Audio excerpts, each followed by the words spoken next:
As usual, I want to thank you for finding time to come at short notice for this very short press briefing, basically looking at two issues.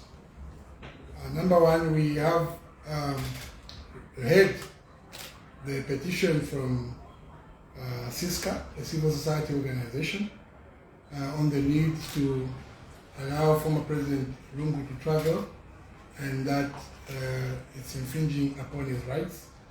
We just want to put it on record that there is no deliberate move to stop the former president from traveling anywhere. What is demanded is that the correct thing be done and the correct protocols be adhered to. Like we stated earlier on in the week, the former president is no ordinary person, neither is he a private citizen, but he is an institution and the property of the state, and therefore property of GRZ, and is taken care of and secured by the state. In the same vein, I also want to make it very clear that the assertions going around on social media and other various platforms suggesting that the former president was actually fished out of an aeroplane is not correct. He did not make it to the plane. He did not pass a passport control. He arrived at the airport. His passport was not processed, and the former president went as far as just within the terminal and in the car park. So to suggest that he had boarded the plane and officers went and fished him out of the plane is a desperate act of exaggeration to just try and exacerbate the situation and try to make it look grave when in fact it is not. So like I stated earlier also, talks are ongoing between Cabinet Office and that of the Office of the 60th Republican President, and the nation will soon be briefed on how the way forward is going to be determined between the two various offices. So there's no intention or ill will from government. What has just been done is for things to be done correctly and that the correct protocols be followed in line with the decorum of the office that the former president holds. You have also seen that the advert for teacher recruitment has been placed today going forward. We also want to make it very, very clear that the recruitment is for 4,500 staff in the Ministry of Education. The 4,500 staff in the Ministry of Education that are going to be recruited are broken down as follows. 3,500 will be teachers. The other 1,000 will consist of other auxiliary staff, such as cleaners, security guards, accountants, and many, and also issues to do with teachers that have been acting for a long time, those that need to be upgraded, those that need to be confirmed, and those that need to be promoted. So the 3,500 are strictly teachers, and the other 1,000 is for auxiliary staff in categories that I have mentioned. Remember that in the past, school grants were channeled through the DEBS offices. But in our continued effort to decentralize and move the money away from the center right to the classroom and the school itself, this government funds the schools directly. So the grants don't go through DEBS, the grants go direct to the schools. And therefore it is very important that every school should have accountants at that school to ensure that the grants are ably administered and accounted for. And the other auxiliary staff such as cleaners and cooks and guards and so on, all those were employed under the PTA scheme but now are going to be employed as government workers and will move on to the GRZ scheme. So we want to make it very, very clear that we're talking about 3,500 teachers plus 1,000 auxiliary staff. It is an all-encompassing recruitment. Thank you. Any questions before Director goes? Yeah, I think I would like to pose one.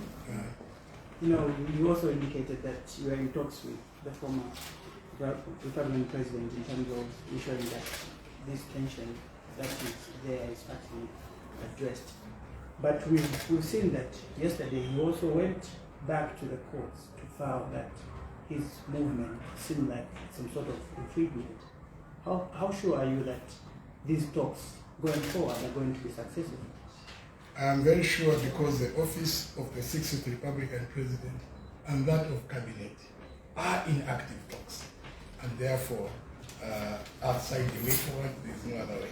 Whatever happens, an outcome will be there. So the two offices are involved. Remember that the parent office of the former president is Cabinet office. So the parent office is taking care of whatever issues that are arising within the office of the former president, and a way forward will be found. Any other questions? Sir, I know that this issue we've handled already, but such matters. Now we've seen a rebuttal from the opposition saying that there was nothing wrong with the opposition talking to Zimbabwean state media that were in Zambia recently, and the opposition is saying that even the European deal, when the opposition does talk to international media outside India. So perhaps on that line, maybe you can shed some more light. There's totally no comparison between the sham that some of our citizens have found themselves in that unfortunate documentary. First, we want to make it very clear that that is a very unofficial documentary. It is a sham of a documentary, and it is something that is aimed at trying to bring division and confusion between the relations of Zimbabwe and Zambia.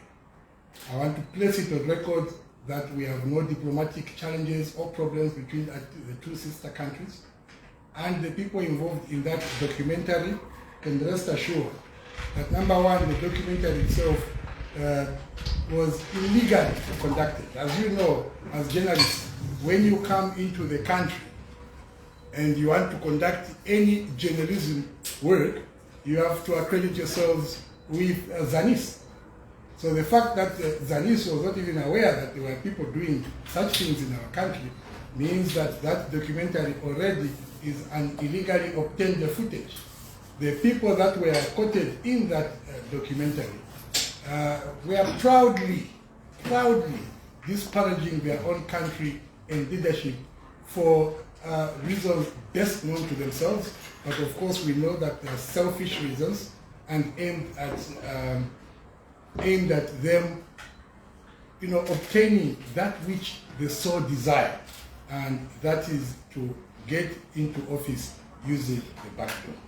So that documentary is being looked at by the relevant authorities, and whatever will be found wanting there, if by law it is found that there are issues that need to be attended to, they will be attended to.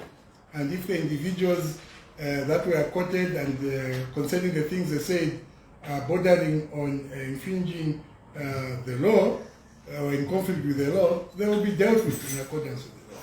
But for now, we have to make it very clear that it is not a documentary of the government of Zimbabwe. It is not a documentary that is official. It is non-official. It is a guerrilla warfare kind of documentary, and therefore it is produced by riffraffs, featuring riffraffs, and therefore entertaining riffraffs. And we as government have no time to watch documentaries meant for riffraffs. When you say the document is being looked at by the relevant authorities, is it here or back in Zimbabwe? I can never speak on behalf of Zimbabwe, Mama. How can I? No, Shall we just tell you the clarification. It's our authorities. Any other questions? Thank you very much, Darius. We are done. Thank you very much, and I'm ready for you. Okay? We're done? Yes. So